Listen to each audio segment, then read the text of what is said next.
voy a dar una opinión personal de qué es Big Data, porque la imagen esa lo que ilustra es que es un tema un poco brumoso. Es decir, no está bien claro qué es, qué no es, pienso yo. Pero lo que sí sabemos es que va a cambiar nuestra vida, según los artículos periodísticos. Está cambiando el mundo. Son el nuevo oro los datos. Va a revolucionar el turismo. Va a enfrentar el cambio climático en el Pacífico, la Big Data. Va a mejorar la educación. Y todavía no sabemos bien qué es exactamente. Va a ser un montón de cosas importantes. Nosotros no, parece, la Big Data. Si uno googlea Big Data, se sienta, como hice yo en algún momento, a decir, bueno, ¿cómo la puedo definir? Va a encontrar seguramente un montón de artículos donde hablan de las D de la Big Data. En algún momento, hace unos ya más de 10 años, no me queda claro quién, pero alguien acuñó esta concepción de las D cortas de la Big Data, que vienen a ser velocidad, variedad y volumen, y en principio se consideró que Big Data eran registros de datos que cumplían con estas condiciones. Primero, volumen, ¿no? La idea de que hoy en día estamos produciendo muchísimos más datos que nunca antes como especie. Entonces se dice, por ejemplo, que a partir del año 2012, cada año que pasa la humanidad duplica la cantidad de datos que generó en toda su historia. Es decir, en toda la historia de la humanidad hasta el 2012 se generaron la mitad de los datos que el año siguiente. Esto, por supuesto, trae un montón de desafíos aparejados y requiere la invención de nuevas técnicas, esto es puramente tecnológico, para lograr guardar estos datos, para lograr consultarlos, para lograr simplemente manejarlos. Y como todos sabemos por las noticias que han ocurrido recientemente, algunas empresas están teniendo problemas para mantener sus datos seguros o que no caigan en manos indeseables, digamos, ¿no? Es decir, nuevas capacidades suelen traer nuevos problemas. De eso vamos a hablar después también un poco más. La segunda B corta es la de velocidad, que es recordar que estos datos no solo tienen un volumen más grande que nunca, sino que además se están produciendo a una velocidad más grande que nunca. Imagínense nada más que mientras nosotros estamos acá hablando, literalmente millones de personas en todo el mundo se la pasan escribiendo cosas y publicándolas en internet y todo eso va a parar a alguna clase de archivo, ¿verdad? O sea, que cuando uno duerme, la internet sigue despierta, cuando uno charla, cuando uno va al baño, cuando uno está almorzando, los datos se siguen produciendo alrededor de uno, cosa que se nos recuerda cada vez que después de un rato consultamos el mail y vimos lo que se nos acumuló, ¿verdad? Y la tercera vez la de variedad. Históricamente, los grandes volúmenes de datos, la Big Data decimonónica, digamos, era tabular, es decir, rectángulos, filas y columnas, como una planilla de Excel. A mí me encanta la data tabular, pienso que a los seres humanos nos resulta fácil navegar información en un plano, ¿no? en dos dimensiones de filas y columnas. Y por la mayor parte de nuestra historia moderna, digamos, así es como la información venía, en registros, en tablas. Lo que cambió con la explosión digital es que ahora la información en general, si vamos a hablar de volumen puramente, la mayor parte de los registros que estamos guardando, la mayor parte de la información que ocupa espacio en los discos rígidos del mundo, no son tablas. Es información que se llama no estructurada. Video, audio, imágenes, cosas por el estilo. Y de nuevo, extraer conocimiento de información no estructurada como imágenes o video o audio requirió inventar técnicas nuevas.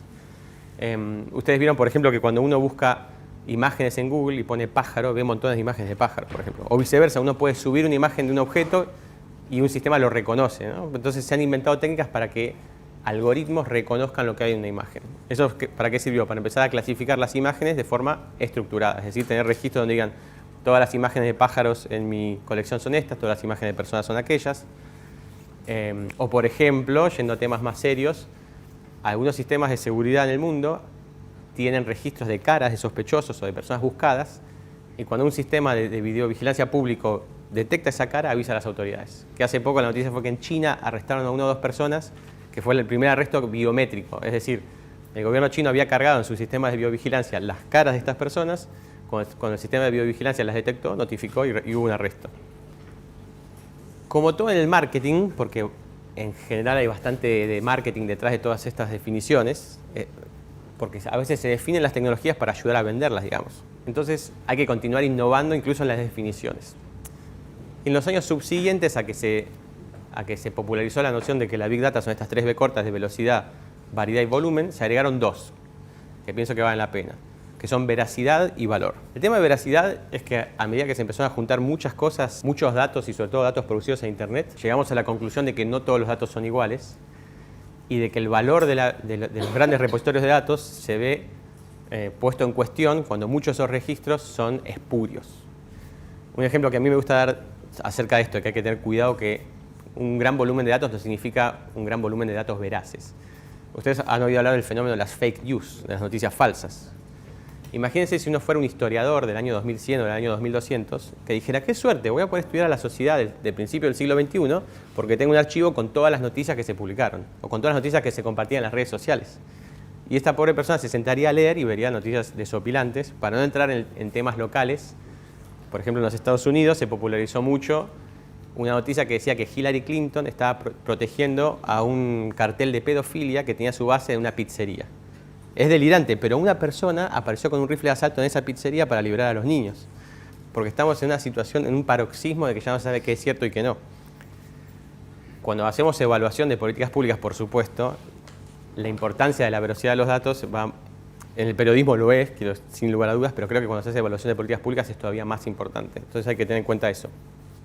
Un volumen de datos gigantesco, del cual no podemos confiar o que no sabemos qué es veraz y qué no, tiene problemas graves. Y relacionado con aquello, lo de valor. También se empezó a hablar de que la Big Data no solamente tiene que producirse velozmente en gran volumen y con gran variedad y ser veraz, sino que además la idea es que si no se le puede extraer valor a un repositorio de datos, por más gigante que sea, no se merece la etiqueta de Big Data, ¿se entiende? Valor de muchas maneras, visto si se puede monetizar para una empresa o en el caso de la gestión pública, si se puede utilizar para definir si una política es correcta o no, o para pensar en nueva política, pero si no se puede usar para eso, lo que estamos guardando es una gran pila de nada. Esa es la idea nada más. La última vez que revisé esto, encontré un blog que decía las 42 B cortas de la Big Data. Con eso quiero decir que se puede seguir diciendo cosas al respecto, pero creo que con 5 estamos bien. Y en resumidas cuentas, no hay una definición de lo que es Big Data, porque ninguna definición habla de una línea de cortes, ninguna definición dice, bueno, a partir de 1 millón de registros es Big Data, o a partir de tal variedad, o a partir de tal nivel. A nivel técnico, a mí me gusta decir que Big Data es aquella que no me entra en mi computadora. O sea, si yo ya necesito crear un sistema de varias computadoras trabajando en paralelo para manejar mis datos, eso sería Big Data. Pero para otra persona, una planilla de Excel de 10.000 columnas podría ser Big Data, porque depende de la capacidad que tenga uno para procesarla. Y por otro lado, Big Data en sí mismo es, por un lado es una práctica. Se dice que la gente hace Big Data, yo hago Big Data, yo me entreno en Big Data. Por otro lado, también es un producto. Hay bases de datos especializadas en Big Data, hay herramientas de análisis especializadas en Big Data y también es una especie de... hay un mercado de la Big Data, ¿verdad? Se vende, se compra, se alquila. Y eso me hace acordar al arte. El arte es un objeto o producto, también es una profesión, una forma de vida y también es un mercado. Y nadie tiene claro qué significa exactamente, pero todos nos ponemos de acuerdo. Si uno dice el arte, todos sabemos de qué se habla. Entonces creo que Big Data es un término que a mí me parece que está un poco cansado, porque nunca logró definir exactamente qué es y su definición va variando por el tiempo. Pero por otro lado, le reconozco que cuando uno dice Big Data, es como que todo el mundo entiende de qué se habla, ¿no? Por eso estamos todos acá hoy. Había una charla de Big Data y vinieron. O sea, no es tan difuso como para que nadie sepa qué significa. Pero bueno, hasta acá llegamos con la definición, después en la parte de preguntas podemos seguir hablando de esto, pero creo que en definitiva lo que yo pienso es que Big Data es un término difuso, hay que usarlo con cuidado en el sentido que no significa nada en particular, pero tiene este atributo que hace que la gente pare la oreja, digamos, preste atención. En ese sentido es valioso.